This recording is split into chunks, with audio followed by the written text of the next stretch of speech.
तर अशा प्रकारच्या क्रिएटिव्ह मराठी फॉन्टसाठी आपण आलोय ChatGPTमध्ये आणि आपण तयार करणार आहोत ट्रॅव्हल पोस्टर. तर ChatGPTला मी डिटेल प्रॉम्प्ट लिहून देणार आहे. मला एक मराठी ट्रॅव्हल पोस्टर हवं आहे आणि त्याच्यामध्ये मला गिरनार परिक्रमा हे जे नाव आहे ते बोल्ड आणि अट्रॅक्टिव्ह फॉन्ट स्टाईलमध्ये पाहिजे माझ्या ट्रॅव्हल पोस्टरसाठी. आणि त्याचा कलर देखील मी त्याला सांगितला की मला डार्क रेड आणि ब्राऊन ग्रेडियंटमध्ये फॉन्ट हवा आहे. तर बघा किती सुंदर फॉन्ट त्यांनी आपल्याला तयार करून दिलेला आहे.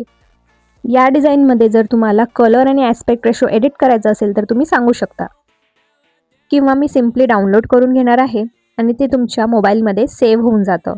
त्यानंतर आपण आलोय कॅनवामध्ये आणि आत्ताचा जो आपण फॉन्ट आहे तो अपलोड करून घेणार आहोत आणि त्यानंतर आपण ते यूज करणार आहोत आपल्या डिझाईनमध्ये. तर ऑलरेडी मी अशाच प्रकारचे एक व्हर्जन तयार केलेला आहे. हा दुसरा व्हर्जन आपण आता तयार करून घेतला. याचा बॅकग्राऊंड रिमूव्ह केला. त्यानंतर हवं तिथे आपण त्याला छान सेट करून घेऊया. आणि अशा प्रकारे रेडी झालंय आपलं ट्रॅव्हल पोस्टर. व्हिडिओ आवडला असल्यास लाईक आणि सबस्क्राईब करायला विसरू नका. थँक्यू.